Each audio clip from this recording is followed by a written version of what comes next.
Welcome to the Flute 360 podcast, where we incorporate a panoramic view of flute-related topics.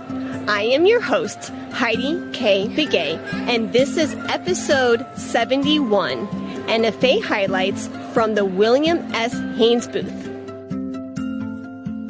Today's sponsor is brought to you by J&K Productions. Did you know that not only are they a production company for podcasts, but they are a recording company for musicians? Any musical recording needs that you may have, J&K Productions can fulfill that need. They have all the necessary equipment and expertise to record your next flute recording for college or graduate auditions, competitions, summer festivals, or a flute album. J&K Productions can record any setup imaginable, from solo flute, small chamber, flute and piano, and much more. Consider J&K Productions for your next recording project. Contact them at jkproductions.media. Hi everyone! We are live at the National Flute Association in Salt Lake City, and I am here with the wonderful Amanda Harburg, who just received her doctorate, so Dr. Harburg. Oh, thank you. And we are going to talk today about her NFA events, Flute Speakeasy. Mm-hmm. Would you like to talk about that, Amanda? Sure, thanks, Heidi. So the Flute Speakeasy is the brainchild of my colleague Valerie Coleman, who invited Nicole Chamberlain and me to create a workshop which is geared toward supporting flutists who are also composers. So we strive to give them a platform to showcase their works and to give them feedback on their works and recognition. And this is our inaugural workshop, and there's so much incredible community in this flute world. The flute community we just find to be so energized with new music. And there's so much collaborative energy here and creative energy. And we feel that it's important to give this new opportunity for people to have creative compositional voices as well, because we know that there's a lot of flutists out there who are also composing. So this is the very first workshop, which will be this afternoon from 1:30 to 3, and we've got 7 composers who will be showing their music and some really, really beautiful pieces, very contrasting pieces. And then we're going to take it on the road, so to speak, and go around to different conventions this year. And we see it as sort of an ongoing process that we just give people a chance to keep on showing their works and working on stuff that they can bring to us throughout the year. And that's kind of the idea behind it. So we'll be around this year at conventions, and hopefully we'll get to meet a lot of new composers and exchange ideas. That's wonderful. Thank you. What a beautiful description. Thank you. Yeah, so you're collaborating with Valerie Coleman and Nicole Chamberlain, mm-hmm. who are wonderful women and composers. Completely amazing, inspiring. Yeah. And I think the three of us also we're having a really good time brainstorming this together, and we've been on many phone calls together, and we were just meeting this morning, and we're going to also be doing our own collaborating. We're really feeding off of each other's energy, and we were just listening to each other's music, and we're kind of inspiring each other in the process creatively and as performers. Yeah, I can see that being a dynamic trio. Yes. For sure. Quite. Yeah. So you mentioned that you will be taking this on the road to other conventions? Yeah, that's what's the idea. What's the plan? Or what's the schedule like? Well, we're putting out applications now, and we're seeing which ones, we're all busy composer performers with stuff in our own worlds that we're doing, but we're putting together a schedule now. It's not concrete yet, but we'll be announcing. We've got about 4 conventions so far, thereabouts, and there'll probably be more that we're gonna go to this year, and Great. Yeah. So you've had a busy year. Finishing your PhD. Yeah.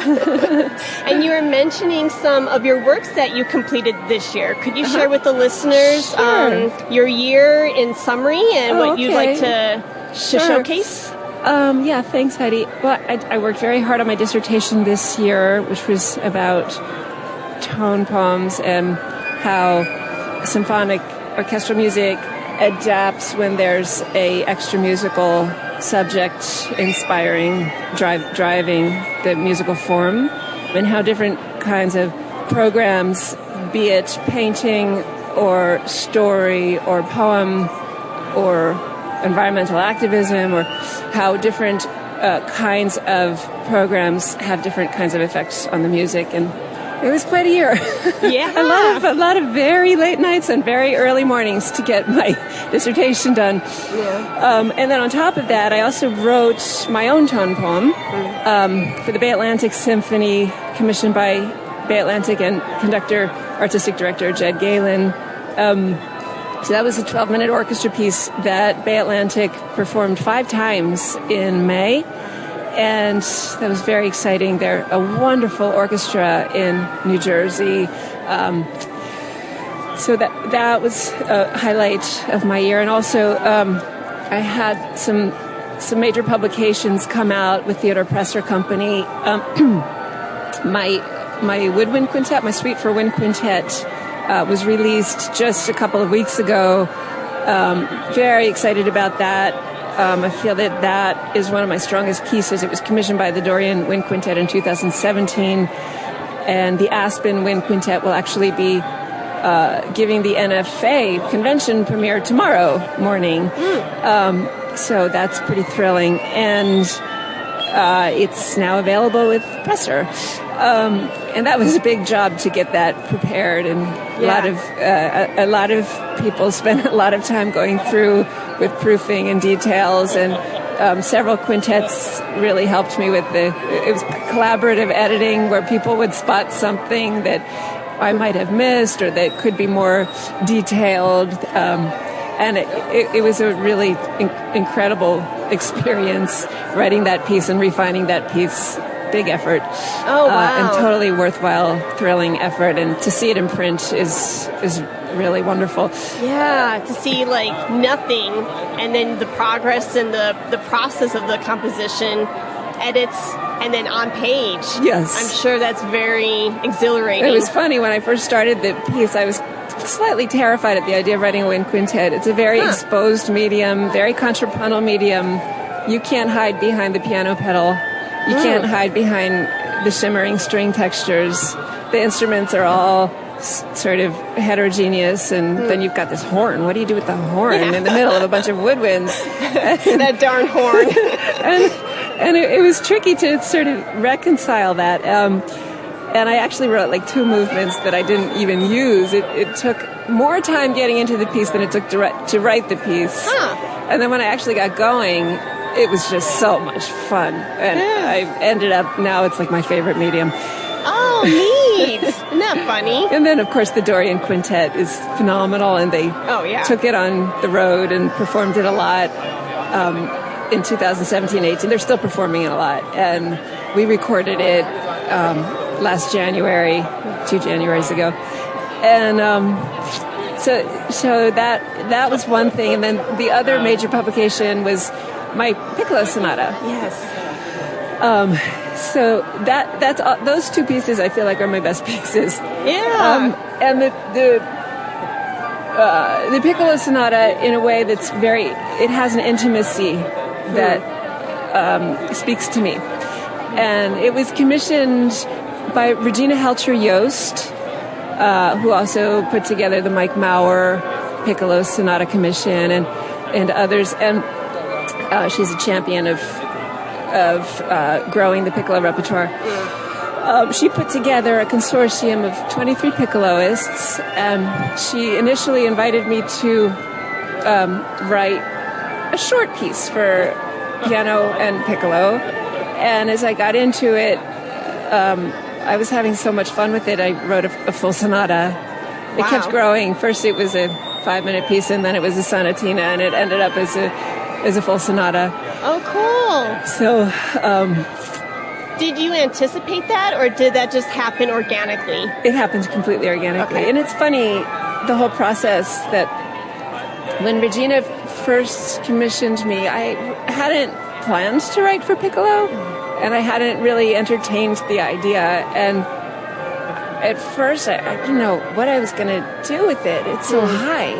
And then I got into the sound world of it, and I didn't have any ideas. And I sat down at the piano one day in the spring of 2018 and just immediately came up with the opening section of the first movement. And I realized that this is a sonata form in the making, and I came up with some of my favorite material, really focused on the lower register of the instrument, that magical, mystical, wooden sounding, just, Beauty. Such a beautiful sound. Yeah, I agree. That's neat.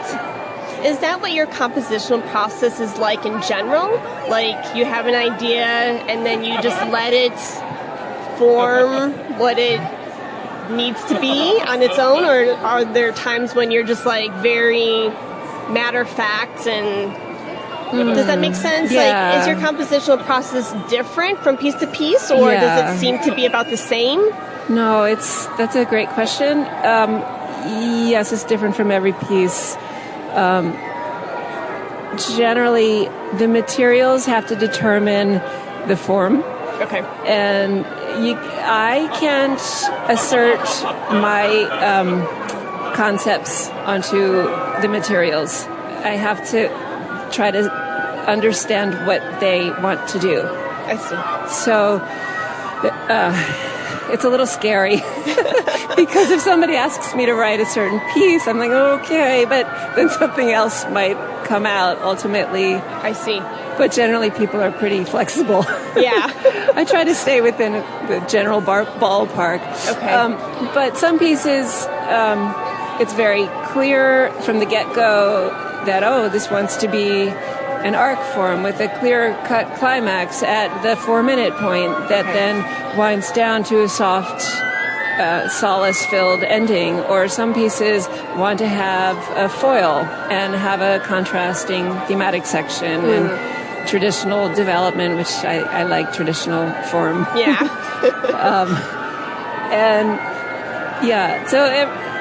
And sometimes it's not evident and you have to sit with something for a long time before it becomes clear. Sometimes it's a real struggle, and then other times it's more clear. So I guess I'm always sort of seeking clarity with the process. Yeah. When I find the clarity, I know I've arrived at something that I'm going to keep. Oh, neat. I love that. Thanks. Yeah. And listening to some of your recordings on YouTube, you are also a phenomenal pianist. Thank you. Yeah, beautiful playing. So how do you juggle it all between being a mom, a composer, a pianist, a teacher? That's insane. I mean, I think a lot of us are doing that. I think what I've heard some of my friends say who are in the same boat, having kids forces you to prioritize your time more. Okay. And I think I get more done now that I'm really busy than I did when I was younger and sort 20s. Of aimless in my 20s. Yeah. But all of a sudden, if you have an hour, you're going to use that hour because you need it. Yep. So I think I get a lot more writing done. Nice. Now. Yeah, and also as you get older, you get more confident, I think. And that also helps to be more productive. Interesting. Having kids sort of forces you in a way to get your act together because you have to. It's no longer for yourself. It's for somebody else. True. You have to take care of them. And how can you take care of them if you're an insecure mess? Yeah. Love it. That's great. Not that I was, of course. Yeah, no. Okay, maybe a little bit. Yeah.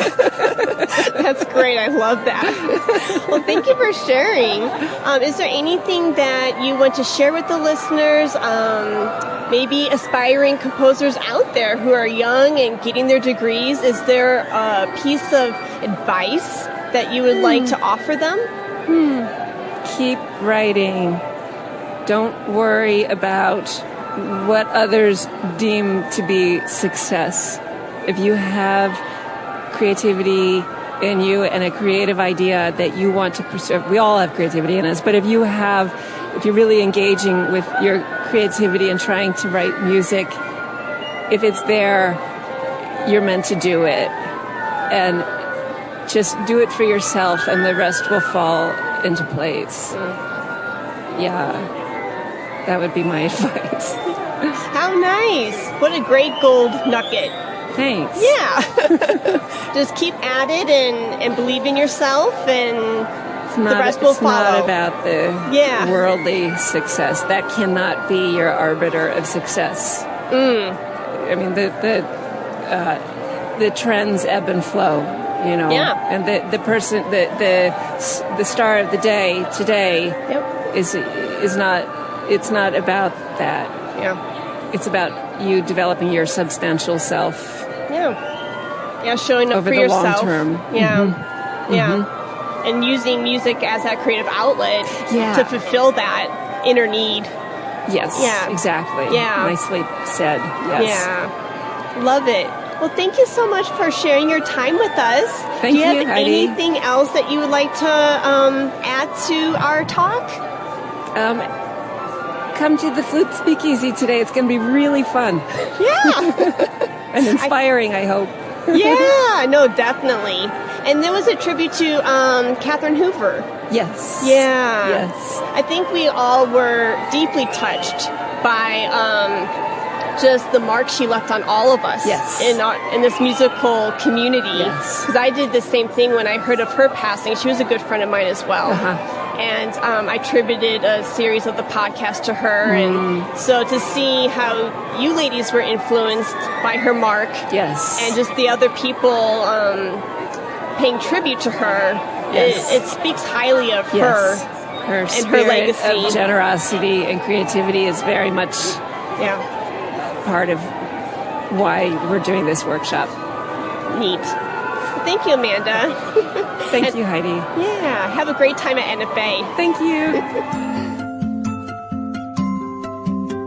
Hi, everyone. We are live at NFA in the beautiful city of Salt Lake City in Utah, and I am with my good friend Claire Howard, who we met through studies at Texas Tech University in Lubbock, and we have had the privilege to work and still work with Lisa Garner-Santa. Claire is a master's flute performance major, and she is a yoga teacher at the Highway 108 Yoga Studio in Lubbock. She is also the creator of PRI, which is Practice Room Yoga. Welcome, Claire. Thank you. I'm so excited to be here chatting with my beautiful and so accomplished friend. Thank you for having me. Oh, that's too kind of you. Thank you. So tell us about what PRI is and how you were inspired to start such a project. Sure.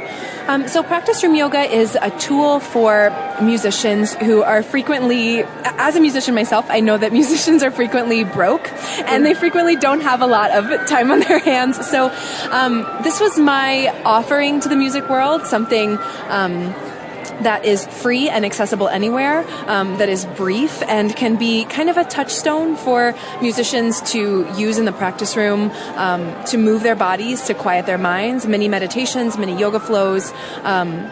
I started practicing yoga as a little girl, and I did it off and on throughout my childhood and my adolescence, and I got to my music education degree, and I noticed how much my yoga practice was benefiting me as a flutist in terms of performance anxiety and recovery from performance-related injuries and just body awareness in general. And so I started wondering what I could offer. How could I offer this incredible tool to my super frazzled friends in the music department who are like living off of ramen noodles and always freaking out about something, because that's the nature of undergrad, right? I'm hoping that I'm not alone in that one. But So I decided to study a yoga teacher training at the Kripalu School in Massachusetts, and it changed my life and the whole trajectory of my life. And Practice Room Yoga was born a couple years ago. I think it'll be 2 years ago almost this fall, which is wild.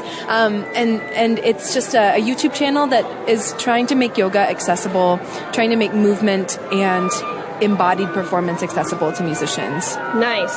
And I do like how you mentioned how accessible it is, because as I'm scrolling through Instagram and I'm seeing posts about, oh, this or that, I see a post from Claire saying, breathe with me. I'm like, yay! I'm going to take a minute to breathe with my friend. This feels good. And so it is very accessible. Thank you. You know, so I think, and those little mini snippets are very tangible. And like, okay, I can do this. Right. I have a minute. Right. Like 10 minutes. You can take a practice break. And I'm the kind of person who, I feel very valuable when I'm busy, which is not necessarily a great quality. But for that reason, I tend to pack my life full of things that keep me busy all day. And then I'm like, wait, I haven't meditated today or done yoga. I guess I just won't do that, you know? Or if someone says, this could really help you in your life, maybe you should take up a breathing practice. I'll be like, oh, when am I going to do that? I don't even have time to eat. I don't even have time to practice. I don't have, you know. So I wanted to make yoga really accessible to the busy musician and something that I could use in the practice room, or I could be convinced to take onto my daily schedule as well. Yeah. No, that's good. And, you know, as we are taking breaks, say we practice 20 minutes on tone and we want to take a break, and what can we do during that break? Because teachers will say, make sure you take breaks. Well, like I noticed even before my studies with Lisa, my breaks were going to the phone. And I noticed how silly that was, because now I'm still in this like folding in position, looking down, tension. But then like with this idea of let's utilize that break to maybe go the counter.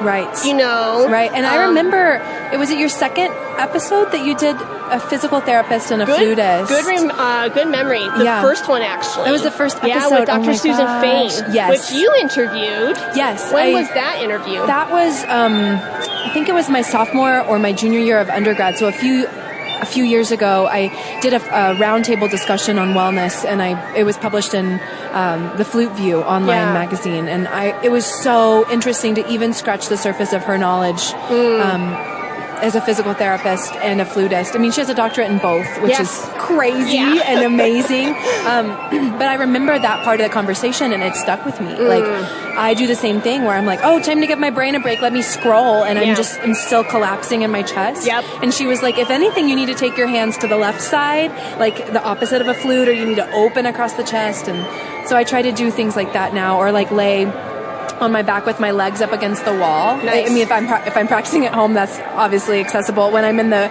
practice room at Texas Tech, no offense to Texas Tech, but sometimes the floors are a little questionable, so it's not always the best idea to do it there. But that was part of my inspiration for practice room yoga, is that like, not everybody's going to bring a yoga mat to their practice room. Not everyone has that luxury to practice in their house. And so how can I encourage movement opportunities for people who can't touch the ground? You know, they can't get down on their hands and knees, and maybe they can't do a downward facing dog, but how can we still move in a way that's beneficial and encourages introspection and checking in with your body? And I think if there was more of that in the field of music, more body awareness and thoughtfulness, we would have less injury, a lot less injury. Oh, for sure.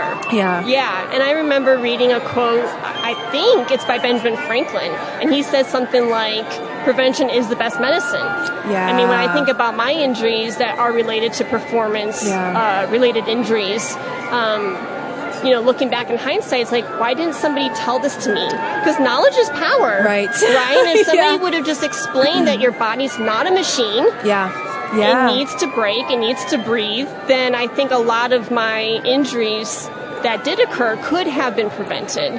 You know, and thankfully now I'm feeling great. Good. And the minute I feel anything, I'm like, oh, and I'm aware and I notice instead of working through the pain. You know, because I think in our culture there's such a mentality of no pain, no gain. Push, go. Hustle. And I feel this summer has been an exploration for me with that in terms of anxiety and mental health.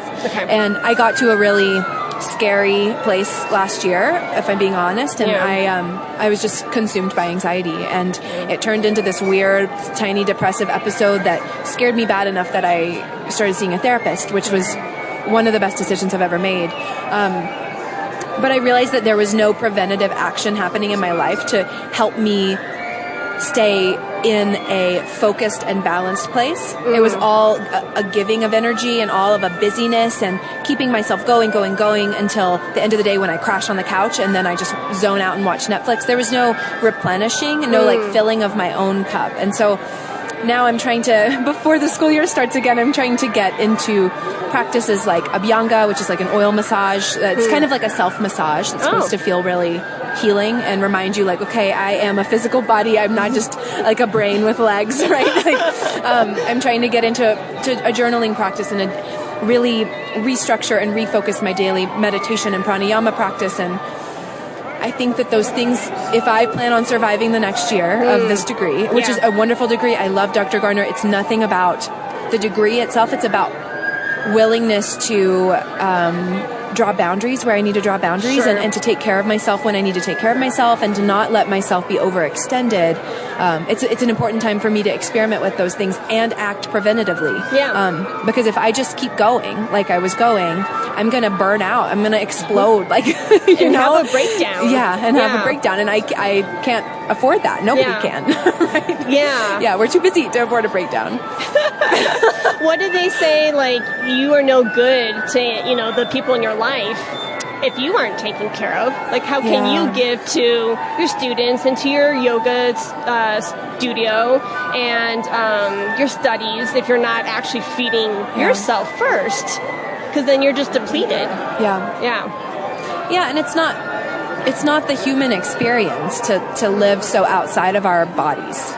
Interesting. You know, I was just journaling about this morning, but you know, we're like an animal. Like we're just animals.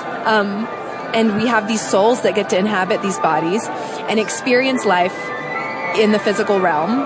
If maybe I'm getting too hippie woo-woo out there. I told Heidi I was going to get hippie woo-woo. Because that's the nature of my existence, I guess. But like, we're just these souls that are inhabiting these kind of like animal physical bodies, experiencing the physical plane. And so if I'm always living in my brain, if I'm always living in analytical, like sensory overload mode, then I'm not allowing myself to experience the fullness of humanness and to experience like pleasure and pain and sadness and disappointment. And if I'm pushing those feelings away, pushing my physical experiences away so that I can analyze, then I'm not in the fullness of my humanness. Okay. So embracing it? Yeah. Yeah, I felt that in Romania. Like, I felt disappointment. I felt anger towards myself because I didn't perform the way I wanted to. But there was a moment of clarity, and I thought, this is beautiful to feel this. I'm a human.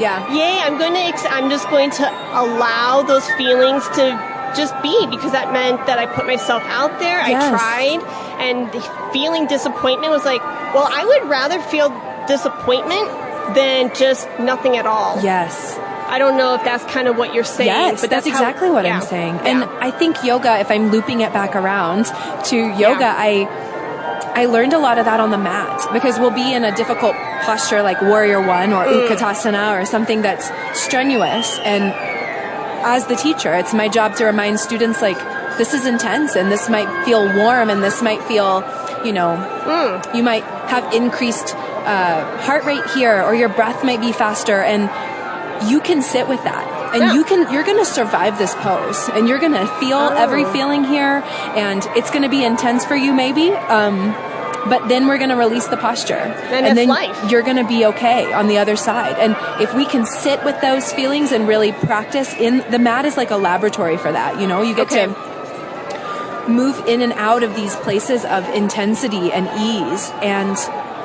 experiment with how willing you are to sit with those feelings of discomfort, sit with those feelings of ease, and then that somehow subconsciously can translate to being off the mat and getting a rejection or getting great news and saying to yourself, oh my gosh, this is my opportunity to sit with this. How does this feel? Can I experience this without pushing it away or shoving it aside? Just like you were saying. I mean, it's the beauty of being a human being as we get to experience.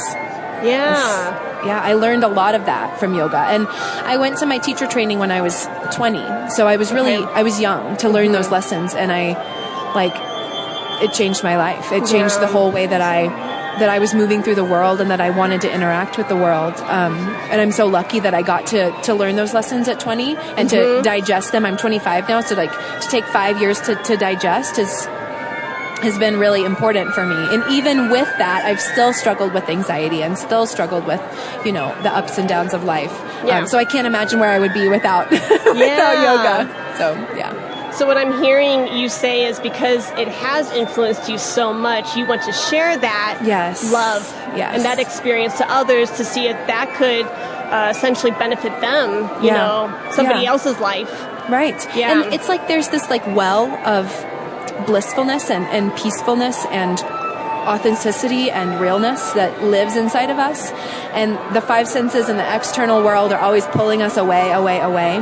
And the gift of yoga is not anything that a teacher gives you. It's a facilitation of allowing students to find that space again. And you get to teach yourself, really, in a yoga practice. I'm just offering weird physical positions that can help you find that space, but the real gift is realizing that you have it and you all along. Oh, neat. Yeah. So going to maybe a specific exercise that you offer through Pry, I remember an exercise using the piano bench. Yeah. And I love that because, again, you mentioned earlier in the talk, what can I use in this space? Yeah. And most practice rooms have a piano bench. Yeah.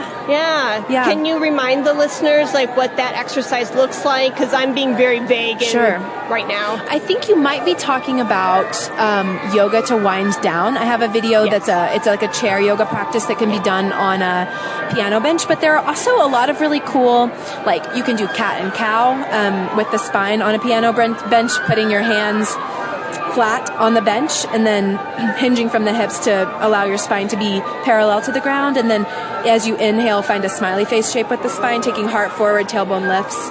And as you exhale, round rainbow shape with the spine, taking shoulders forward, tailbone down. So that can be a cool movement on a piano bench. I also, this is going to be hard to describe. I haven't put it in any of my videos yet, but I am planning it one of these days. You can lay on your back on a piano bench, get your whole torso, tailbone through the crown of the head on the piano bench, and then reach with your hands to see if you can touch your ankles. Oh. And if you can grab your ankles, your feet will lift off of the ground. Right. And it's just like this intense back bend. You can even slide the head off of the edge of the piano bench, and it can be a little difficult to get into. And if somebody walked by your practice room, they might think you're having an exorcism or something. Oh no. but it can be a really cool heart opener that is that kind of opposite shape. Yes. So you're really broadening across the chest, and it's the opposite shape of the way that most of us practice flute most of the time. Yeah. So there are so many options, always. Yeah. Cool. Yeah. So you do regular updates through Instagram. Yes. What other social media platforms do you use? So our Instagram is practiceroom.yoga. I use YouTube for most of my, for all of my yoga videos. There are a couple IGTV videos on Instagram, and you can find us on YouTube with Practice Room Yoga. I have a website, practiceroomyoga.net, that also has blog posts. And my newest, most favorite part of that is that I've recorded audio to all the blog posts. So you can listen to me read the blog post to you if maybe you're driving in the car, or you miss having someone read stories to you. I don't know. Yeah. Whatever, if that might be soothing to you in your life, that's always an option. And email, you can always reach me at practiceroomyoga108@gmail.com. Perfect. Yeah. Good. Is there anything that you would like to just share or provide an update to the listeners so that, I don't know, because you keep very busy. I mean, I'm always seeing things pop up. I'm like, how does this girl have time? Oh, thank you. Because with both of our worlds, we have similar platforms, and I'm just thinking of the technological side of things, and I see how you share about editing your videos. Yeah. What have you learned with the computer side of things? Oh man, it takes up a lot of time. It takes up a lot of time. It's a lot, and just adding closed captioning to my videos has been my newest endeavor, and that has been interesting. And it's also very, I know you've transcribed your podcast episodes before, right? So do you notice habits in your speech patterns that then freak you out? Oh, yes. That has been really weird. Yes. But iMovie has been an interesting trial. YouTube is its own beast. But I have to give a shout out to Nicole Ricardo, who has an incredible Create Your Career course for musicians, and it's specifically designed to help you market yourself via email campaigns, via social media platforms, to create a brand that reflects you in an authentic way. And she and Taylor Rossi are two just really incredible marketing geniuses that I really look up to and have taught me so much about marketing on Instagram, about branding myself. And I would not be able to have a social media platform for Practice Room Yoga without having a mental breakdown if it weren't for the two of them. Wow. They are really incredible resources. And both of their Instagrams always are featuring marketing tips or how can you interact better with your audience on Instagram, and they give freely a lot of information, but they also accept clients, and they teach courses. So if anybody out there listening is interested in learning more about marketing or just about themselves as a business owner, because that's really what all of us end up being in the end, you know, as musicians, is we have to own our own businesses. And if you aren't going to teach with an institution of some sort, so much good information with them. Yeah. So I highly recommend them to anyone listening, for sure. And I like how, like, Nicole, here her strength is sales and marketing and social media. Yeah. And how she can, and we all use our strengths to help each other. Yeah. You know, and here she is saying, this is how to get your content out there. Yeah. And then you use those tools and your business is better for it. Yeah. And it's just this, I don't know, exchange. Yeah. It's really beautiful to see that in the community. Yeah. And I think us flutists are a very special breed. Yeah. You know? We are. Yeah. We kind of catch each other and have each other's backs. Yeah. And it's nice to see that supportive collaboration. Yeah, and I think we're also, I call us like the hippiest of the instrumentalists. Yeah. Like, I think we're the most willing to look outside of ourselves for like spiritual or movement practices that deepen our musicianship. I mean, of course, I'm biased. Yeah. But I've noticed that if you go to like a tuba conference, I don't really know how many yoga teachers will be there. True. But here at this flute conference, I know of at least 4. Nice.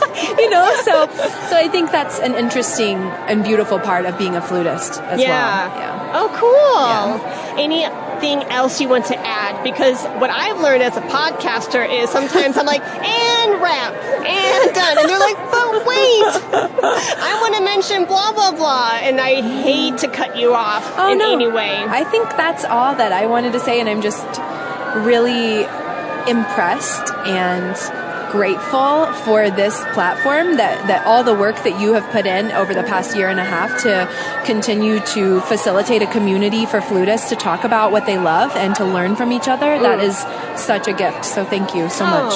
Thank you, Claire. That means the world to me. Thank you. Have fun at the convention. Thank you. Love you so much. I'll see you in a few minutes. Love you too, girl. Hi, everyone. We are here live at the NFA Flutes Convention in Salt Lake City, Utah. And I am here with the wonderful, energetic, captivating Dr. Erica Boyson. Hello, everyone. Already, I met Erica like 5 minutes ago. I feel like I've known her my whole life, and her energy is just like you're contagious. So well, like I said, this, you know, the Haynes Oasis over here with a little palm tree, and we got some snacks, and I'm sipping on some cold brew, which is really helping. Yeah. It's probably like also helping with the energy that you're feeling. So. Yeah, there's the shot times 2. Times 2. That's an important number. Yeah. You won't be able to sleep tonight. Exactly. Insomnia will kick in. Oh, no kidding. Oh, shoot. Oh, well. So not only are you a Haynes artist, yes, but you are the flute professor at the University of North Carolina in Greensboro. Correct. Yes. Yes. And you had an NFA event today. I did. Yeah. Tell us about that, the title, how did it go, what was the turnout like? Yeah. Elevator pitch. Oh, it was exciting. Oh, elevator pitch. how long is an elevator pitch? I have don't know. debates about this. I think Because how long do you ride an elevator? It depends on how many floors there are. Ooh, very good. You know, is it like 15 seconds or? Depends on the if it's a skyscraper or 2 floors. We're just gonna pull the emergency right now and press pause on the elevator. Okay. So the event was entitled Wonder Woman: Celebrating Her Strength Through Music.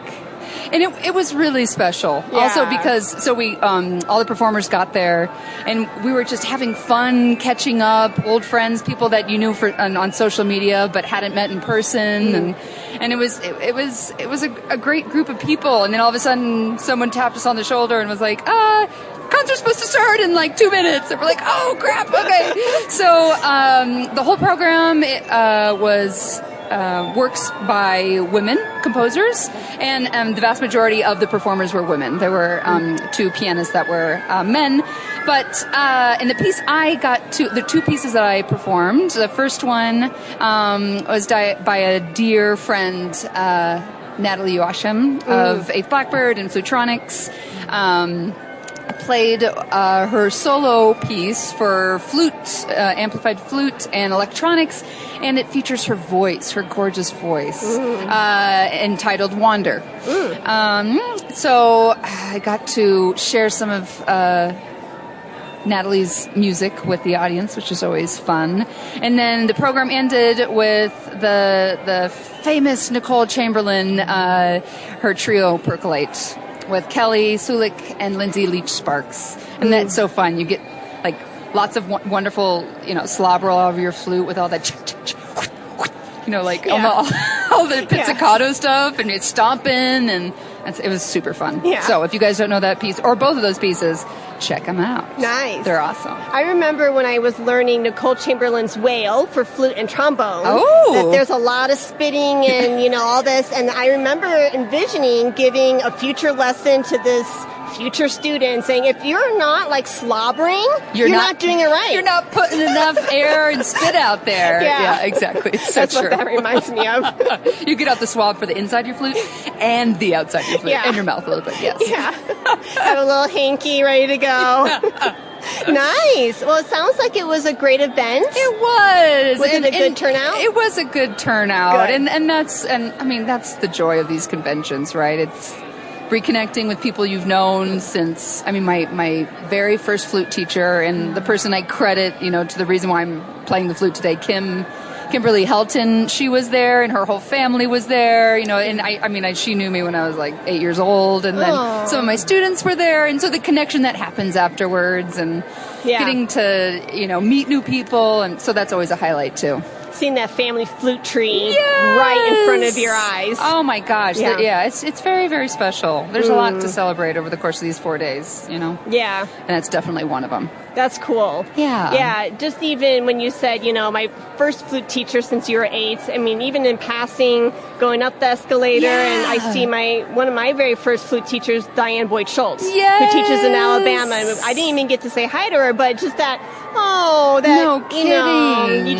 You feel that warmth and gratitude and to me this whole convention is about sharing, right? Yeah. Whether it's sharing new music, sharing your ideas. network, your ideas. Yeah. And at times I've caught myself, and this is only day one, just sitting in the audience, just feeling overwhelmed with this is just really beautiful what we get to do, and the people that I'm surrounded by, and kind of the messages that we put out there. So I'm in a really kind of euphoric state today. It's been a really great day, and I think a lot of that were just the people that I got to reconnect with or meet today, and so or the people maybe who aren't here, but we're playing their music, so they're here in spirit. And which is a large true. part of it as well. Yeah, that's beautifully said. Oh, thank you. Yeah. So what was your academic year like this past 2018 and 2019? 2018, 2019. Yeah. Summer does something weird to my brain. It's only been 2 or 3 months since the school year ended, and it feels so far away. Yeah.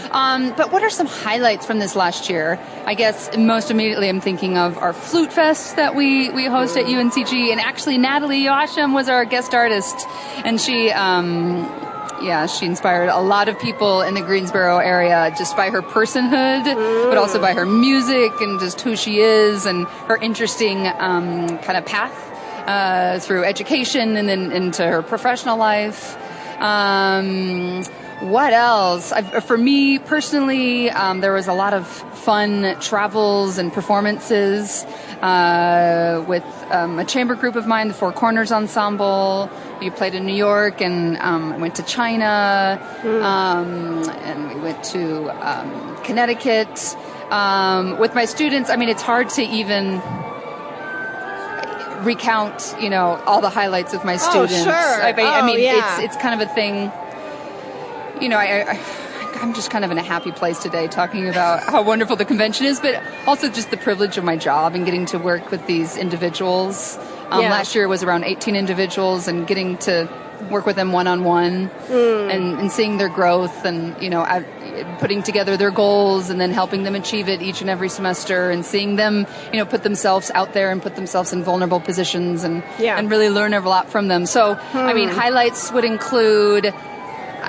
really any of their recitals, studio recitals, anytime, in a lesson where a student not only, had a breakthrough, but also, one of those lessons where it felt like a heartbreak, where I'm stuck. I don't really know what I'm doing. What do I want to do in the future? I mean, these are all questions and these are all moments that to me kind of over the course of the year make it really substantial. Okay. Yeah, and going forward into next year, I just met with my DMA student, my TA student, and we, Jillian Story, little shout out to Jillian.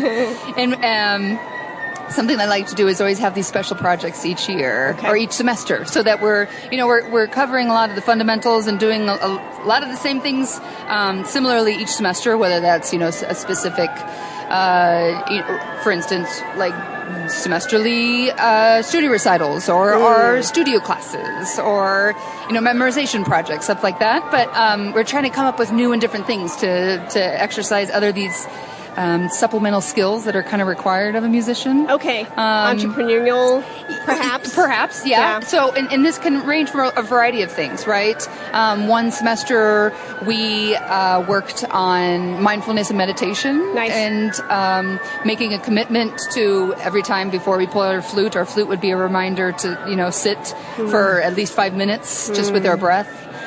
Just to see, over the course of a couple of weeks, what changes would occur.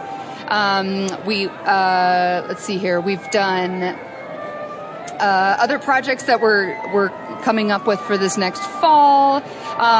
We're calling it Fit to Flute. So each week we're going to be doing something outside of just playing the flute. So whether that's going on a hike or whether that's doing a Zumba class as a studio, these other ways of cultivating these skills of whether it's endurance, right? Or a mindset of, oh my gosh, my brain is, my body is really sore, but can I do 4 more sit-ups or whatever? It's how much of we can translate that into our instrument and practicing. Sure. Let's see here. We're excited about kind of upcoming guest artists to host this next year. Cool. That will be announced in more public form, kind of the beginning of the school year. Nice little teaser there. Yeah. So stay tuned on the UNCG Flute Studio Facebook page. Nice.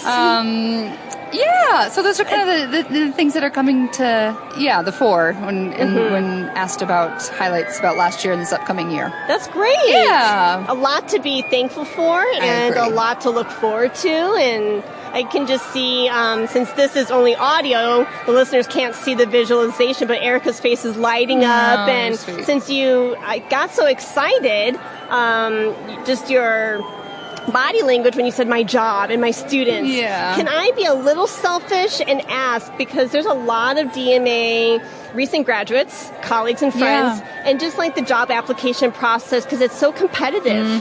And I know you're working towards, did we say associate? You're working... Correct. Yeah. So you know what that paperwork and the process is like. So what if you had like one piece of advice for somebody going through the job application process? Absolutely. What would it be? So I think this is something to even think about, even as a master's student or kind of an upperclassman in undergrad, thinking in these entrepreneurial ways of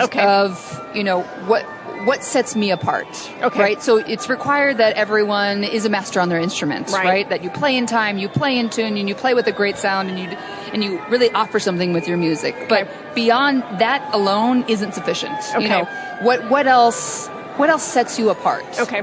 Right? And it could be your interests. It could be other skills, such as, you know what, I really like working with audio, right? I have really great skills with working with technology and manipulating audio, or being really creative with different samples, or it could be, I really love nature and understanding, you know, how sounds in nature can relate to what I do on the flute. I mean, really, it's you know, so often when I was a student, I was a little bit more nervous about the things that set me apart, right? The things that made me a bit more different from the other people on the right and left-hand side of me. And I wish I would have gone back and really nurtured those things. I see. So thinking from an earlier stage, right? Yeah. Why should we hire you? Yeah. And in comparison to the other two finalists. Right. And being able to talk about that. Yeah, your uniqueness. Right. Yeah. And so being comfortable with that. And then, you know, as you're, and that starts when you begin your DMA. I mean, obviously, that's as a terminal degree, there's a lot that goes into that. Yeah. But as you think about that research project, I mean, that DMA is all about gaining experiences. It's about, you know, getting a nice collection or additions to your networks. Yeah. And it's also about, I mean, those universities or conservatories or wherever you go to school have incredible resources for you to use. Yeah. To really help you with your projects, your, you know, things that really set you off in terms of your curiosity or things that you want to know more about. Yeah. So digging into that earlier rather than later. Okay. Just thinking also, not just as a recent graduate, but also as a teacher. Yeah. And like how to equip our students Absolutely. with those skills earlier on rather than later. So thank you for letting me pick your brain on that topic. But it's good to get insight from many walks of life, just so you have a toolbox. Absolutely. And you have those resources. Oh gosh, yeah. And that's a lot of, you know, thank you for providing this resource and making, you know, the fact that, you know, you said that you interviewed 5 people today. I mean, to think about just the wealth of information. I don't even know. I assume other people talk about similar things. Yeah. You know, and just getting to click and you can scroll and maybe, you know, someone goes off on a tangent and just get to hear the different perspectives and nuggets of advice. And people's, you know, maybe while you're driving your car or walking your dog or making coffee. I mean, it's really exciting. So thank you for what you're doing. Oh, I appreciate that. Yeah, thank you. Yeah, it's neat to collaborate, and I learned so much from you all. And even like my listeners, they'll email me and say, hey, have you considered this topic? I'm like, oh, okay. Or even like in September, I'm going to do a whole series with Robert Dick, and he reached out and said, I want to talk about extended techniques and how it can help our practice with the traditional repertoire. Very cool. I'm like, oh, cool. And so it's interesting, like us being creators of, you know, projects outside of our flute, and I think that kind of taps into what you're saying earlier, like what is your niche? Yeah. That once you start a project, sometimes like it just transforms and it goes off on this organic path, and you're like, oh, I did not expect for it to go that way, but I'm glad it did, because it turned out better than I had hoped. Exactly, You know? and being aware, you know, when those signs appear. Like, for instance, I'm trying to think of when that would have happened for me, I guess. So, for instance, okay, I grew up in the Playhouse. Actually was more of a singer and an actor than a flutist, right? Wow. And then I kind of put that away because, you know, I'm going to school for flute performance. Yes. But then I went to a school where there was a lot going on in theater and all that, and I saw someone who had kind of put a little bit more theatrics into their performance. Okay. And I remember thinking, oh my gosh, I got to do this. Yes. Who is this person? How do I get involved? And, you know, and really paying attention to those people or those things or those concerts or whatever that really set you off and going towards that, right? And being aware of those signs and really making sure that you're seeing them and you're nurturing them, right? Instead of like, no, I need to be staying focused in this way. I mean, we do need to stay focused, but being aware of what other things may grab your attention is important. That resonates so much with me. Before I was a flutist, I was a ballerina. Oh my gosh. Yeah, and I actually had to stop because I had an injury. But life is funny, and flute, was the next path that opened up. And you're right, like, here, Heidi from 2 years old to 14 was a ballerina. Right. Then 13 to whatever is a flutist. And for some reason, my brain boxed it. Yeah. And I never even thought that my ballet experience could help me being a flutist. Or, you're still very much a ballerina. I mean, that decade and 2 years still very much informs you as a person today, and as a flutist and as an interviewee or viewer, Yeah. Yeah. And I think and then, I just cut that off. I cut that, that foundation or my past life away. And then when I realized, oh, wait, like, I'm not being very fluid with my movements on stage or whatever. And then I realized, like what you said, you saw that theatrics flutist, and you're like, wait a second, I know this. Yeah. And, being introduced to, specific flute teachers along my path and talking about movement and things like that. I'm like, wait, I know movement. I'm a ballerina. Exactly. And you're like, duh. But I think whatever path or path you come from, use those experiences to help nurture completely what you're working on as a musician. Absolutely. For sure. Oh, that's interesting. Yeah. You're a ballerina. Yeah. And even, that resonates with me too on a different level with like Carol Winston's. She talks about all the time how like theater is in her past. And when you watch her teach, it is all theatrics. Like you watch her eyes and her mouth and her gestures. It's like, whoa. Yeah, and I think it's important to also acknowledge that, yes, I'm a flutist. Yeah. But on top of that, I need to also be a teacher, right? Yeah. I need to be an orator. Yes. I need to be very in tune with my movements, because it's not like people sit in the audience and then close their eyes or cover their eyes. True. Yeah. I need to be someone that engages the audience. I need to see myself, or a facilitator or a community builder. These titles that we put on ourselves. Sure. Even like on a CV, Erica Boyson, I think right now it says like interdisciplinary collaborator, flutist, and educator. I mean, come on. I really, that list should go on, because what we do requires so much more than that. We're storytellers. Yes. We're advocates. All these things. Yeah. And that's what's required in this field. So getting involved in those other ways and stretching, whether it's singing or dancing or any of those things that I just listed that terrifies you. Improvisation used to do that for me. I used to make up any type of excuse to not go brush my cat's hair or something. But I should lean into that, because at some point, and guess what? At some point, I did have to utilize improvisational skills. Okay. Because that's what's required today. Exactly. And it goes back to what I said, that being a master on the instrument is required. But in and of itself, it is not sufficient. There's all these other things that we need to be cultivating within ourselves. Right. Yeah. And I think it's just, too, to help our students get their job in whatever capacity that is. Not everyone's going to be a soloist on stage touring like a pop hood. And that, and that's a great thing. It's a great thing. We need other types of, musicians and artists and educators and conductors and music therapists, and the list goes on and on and on. Yeah, definitely. So then as a university professor, if you can dabble and you understand and see the whole, circle, bird's eye view, then you can direct them. And you might not be the actual, maybe expert in music therapy, but you can say, I know enough and I know these people. Here are the resources. Now let's go. Yeah. Yeah. So. I mean, in kind of piggybacking off of that, I think, and this is my plug for music education. Yeah.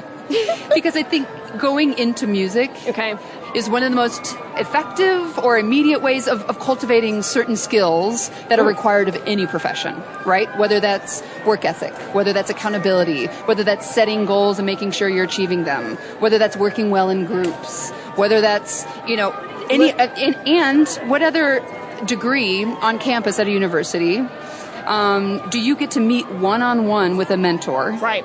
every week, Very at least true. once a week. Right. Where, and yes, we talk a lot about flute and lessons, but there's a lot of other things that come up, Oh, right? sure. And flute is kind of a conduit for building a lot of these other skills. Okay. And so it's, to me, that's the merit of music education. There's a lot of other things that go on besides, your A was a little flat. Let's talk about all the different ways we can bring up the pitch without pushing your head joint in. Yeah. I see. I kind of went off on a tangent there. No, it's good. That's one of those things that I feel really, really passionate about. Yeah. Because not everyone is going to be making their primary income from soloing. From playing their flute and only their flute in a solo capacity of some way. So understanding how you can utilize that in a variety of ways. Right. And having the conversation of other types of careers out there, right? Right. Whether it is things that are outside of orchestra and the academic position. Because there's a lot of other ways of kind of weaving a tapestry of happiness and quote-unquote success with music and performance and education and all in collaboration within your life. No, that's beautiful. I believe in that very wholeheartedly. I'm glad we got on the topic because this is what this is all about, is like, finding your passion and putting it out there so people listening can be like, yes, I don't know, and just feel like they're on board and Yes. That's and cool. people should also know that I never mind. We're probably running out of time, aren't we?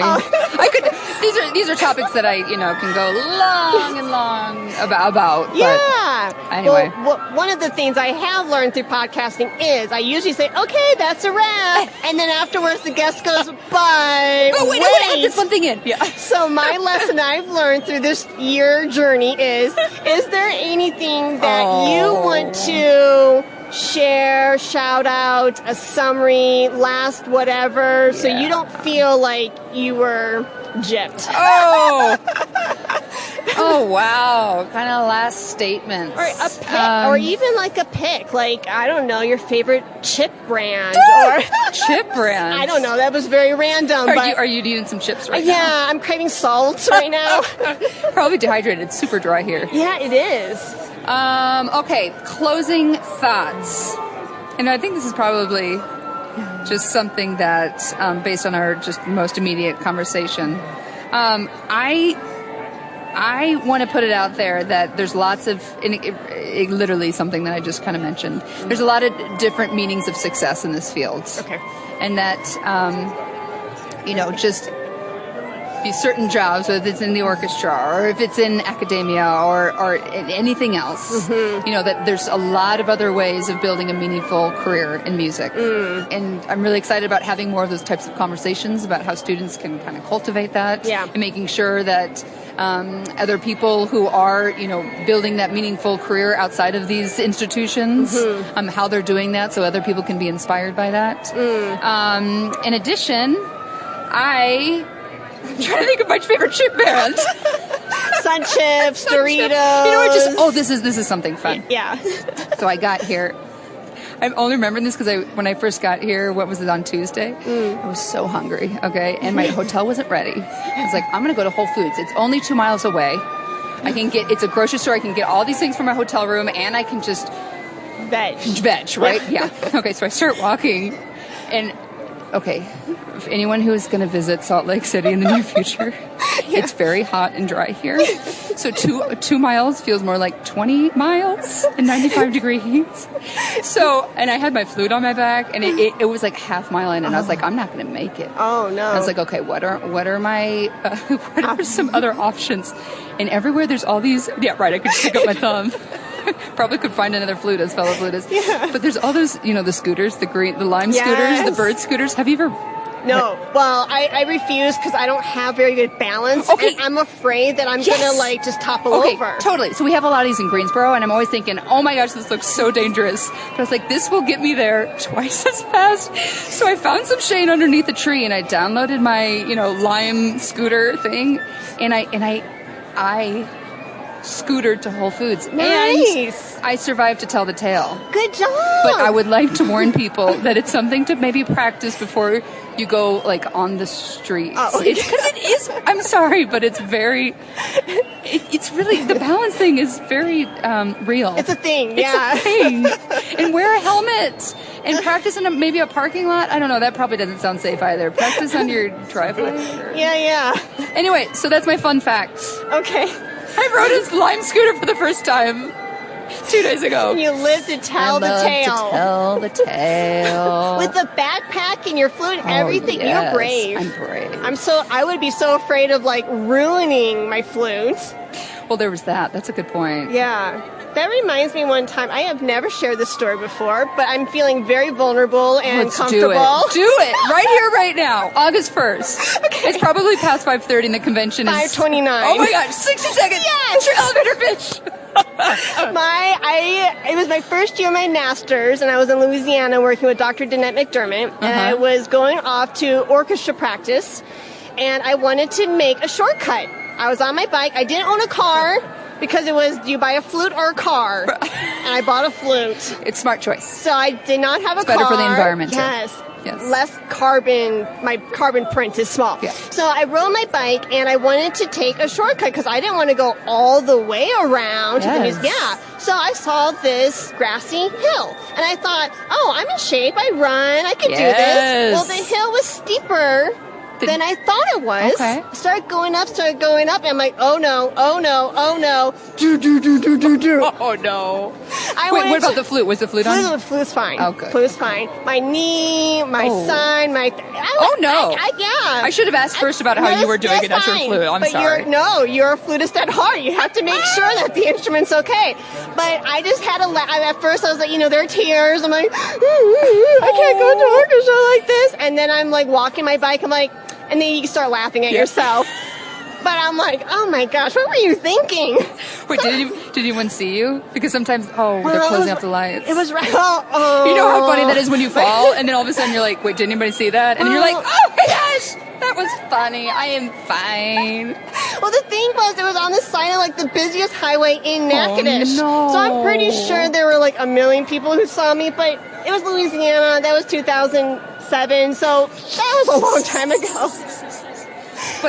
But you recovered. Yeah, see? Were you wearing a helmet? No. Oh, okay. No, see. But I was okay. I mean, it wasn't like a mountain. It was That's a true. hill. That's but true. Okay. it was a learning experience just for, like, perception of, like, depth of things. And think about all the things you learned.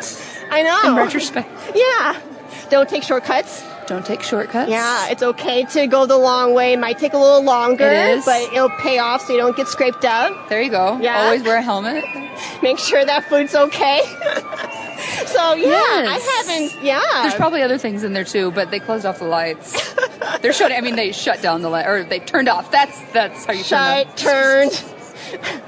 They're like, Dimmed. Eric and Heidi, shut it down. Turn off live on air light. There's a light right here that's like, and off. This one I have to actually, there you go. We are officially. And that's a wrap. Well, this was so much fun. So much. It's so great to meet you, Heidi. Yeah, Thanks for the laughs. Thanks for letting me pick your brain Oh, and yes. for the chuckles. Thanks for the great questions. Sure. So I look forward to checking you out on all your social media. Heidi K, is it Big A? Yes, it is. Okay. Yeah. And you can find her on Facebook and Instagram and Twitter and LinkedIn. Oh my gosh. Just said in Spotify. I don't know what that is. That's podcast. That's Spot. Uh-huh. I don't know what those other ones ones okay. are. That's YouTube, obviously. Podbean, YouTube, iTunes, Stitcher, Radio Public. Stitcher? I never heard of Stitcher. Yeah. Radio Pub, never heard of Radio Pub. Yeah, and then Spotify. Yeah. I didn't know about half these either. This is a great flyer. Thank you. You learn as you go. Awesome. Well, thank you, Erica. Oh, yeah. So and great to meet delight. you. Oh, you are a delight. Bye. Bye. Today's sponsor is brought to you by J&K Productions. Did you know that not only are they a production company for podcasts, but they are a recording company for musicians? Any musical recording needs that you may have, J&K Productions can fulfill that need. They have all the necessary equipment and expertise to record your next flute recording for college or graduate auditions, competitions, summer festivals, or a flute album.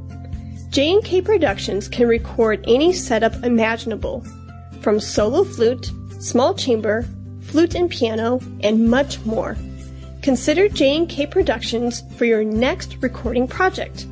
Contact them at jkproductions.media. Thank you for listening to the Flute 360 podcast. For more information, please visit HeidiKBegay.com. And if you enjoyed today's episode, please rate and review in the iTunes store. Let's talk about flute.